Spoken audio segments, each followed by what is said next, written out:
Un cordial saludo, apreciado tutor. Mucho gusto. Mi nombre es Kevin Alejandro Tovar Miranda. Soy estudiante de filosofía en la UNAD. Estoy en el cuarto semestre y hago parte del curso seminario de autor de filosofía moderna y estoy en el grupo número 5.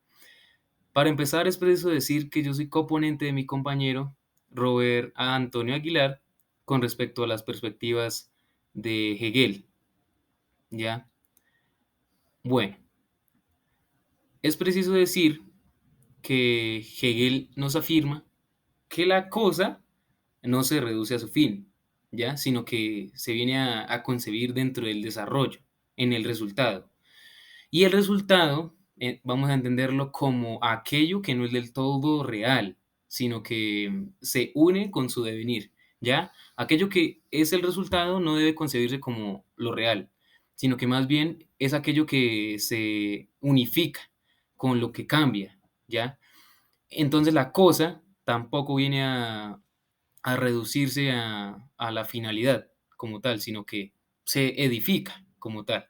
Ahora bien, cuando estamos hablando de la diversidad, entendámosla como que es el límite de la cosa, porque cuando una cosa llega a determinada diferencia, hasta ahí llega su límite. Entonces, esa es la cuestión con respecto a la diversidad. La diversidad es el límite de la cosa. Ahora bien, Hegel nos dice que lo más fácil o lo más, bueno, reiterativo que podemos hacer es enjuiciar lo que tiene contenido y también lo que tiene consistencia. Pero él nos dice que viene a ser más fácil y viene a ser un proceso más rápido y no tan tedioso captar eso que es más fácil. Ahora bien, lo más complicado, lo más complejo viene a ser combinar lo uno con lo otro, porque lo que es cómo se hace para modificarlo, ¿ya? Y entendamos que la cosa tiene su límite, ¿ya? El límite de la cosa es la diversidad. Entonces, ¿cómo hacemos para encontrar la similitud entre algo que es y otra cosa que es? Y para mezclarlo dentro de sí mismo va a ser un proceso complicado, ¿ya? Por otro lado, se debe lograr la exposición de eso que buscamos combinar. Más bien, eso es lo que nos dice Hegel. Por otro lado, se debe entender la formación como Bildung, formación del alemán. Entonces, ahí es donde subyace el quehacer del entendimiento de la cosa. Lo absoluto no es del todo resultado, sino formación, sino edificación, construcción de la cosa como tal, de lo que se concibe, ¿ya? En ese sentido, es preciso decir que la figura de la verdad viene a ser el sistema científico de ella. Esa es la figura que toma la verdad de las cosas.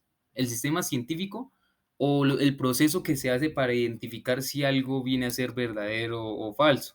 Ya lo que hay en sí, en la construcción, en la investigación de eso que se quiere investigar o llegar a conocer como tal.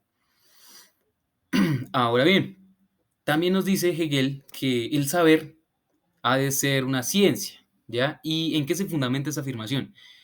En que eso que afirmó anteriormente viene a ser su naturaleza, ¿ya? Su explicación. La exposición como tal de la filosofía misma debe radicar en que el saber debe ser ciencia, ¿ya? Y que esa es la fundamentación de su naturaleza. En ese sentido es preciso decir que también lo absoluto debe ser intuido y también debe ser intuido y debe tenerse en cuenta el sentimiento con la intuición, ¿ya? No hacer procesos racionales, sino más irnos más a los sentimientos, a lo subjetivo que se siente de aquello que quiere ser aprendido como tal. Esto también nos dice que en un concepto debe hallarse el sentimiento, pero no su intelección. Eso quiere decir que nuestra relación con el mundo y nuestra relación con las cosas es más emocional, no tanto de intelección, sino que se sujeta a parámetros subjetivos y emocionales para llegar a comprender algo. Por su parte, lo absoluto, pues ya lo dije que debe ser intuido, ya, eso ya lo afirmé. El espíritu también nos dice que el espíritu como tal debe subir, debe ascender, debe elevarse, ¿ya? Pero, ¿por qué la filosofía no debe ser edificante? Porque la reflexión solo mora en la finitud y la filosofía no debe radicar en conceptos míticos o creaciones banales o creaciones fantásticas, como lo decía nuestro compañero Robert, que me parece muy acertado con respecto a que la filosofía debe poner los pies en la tierra al filósofo, pero también desligarlo de esa realidad y que su proceso de investigación vaya más allá de lo que otras personas hacen. ¿Sí? Podemos situarnos en que también el espíritu viene a establecerse en un movimiento incesable. Bueno, como lo decía Heráclito, que uno no se baña 2 veces en el mismo río, todo está cambiando, ¿ya? Y el espíritu como tal permanece en un constante cambio. Es como cuando un niño nace y los procesos biológicos, cognitivos, sociales, emocionales van cambiando y van trasegando a través del tiempo. Eso sucede con nuestro espíritu al captar las cosas. Todos los días captamos algo de manera diferente, pero nuestros sentimientos juegan un papel importante en la aprehensión de esa comprensión de ese algo, ¿ya? En ese sentido, el comienzo del auge del espíritu viene a ser el producto de una transformación, ¿ya? Y esa transformación se refiere a diferentes y diversas formas de culturas, ya cada persona está en una determinada cultura. Entonces eso la hace modificar sus pensamientos, sus situaciones, sus perspectivas frente a ese algo que puede considerar como verdadero, como absoluto, como esencial, ¿ya? Ahora bien, Hegel nos dice que el saber racional mediante el entendimiento es una exigencia de la conciencia, ¿ya? Entonces la conciencia juega un papel importante en la medida que el saber racional es un puente para llegar a ese entendimiento y la conciencia es la que accede a la ciencia, ¿ya?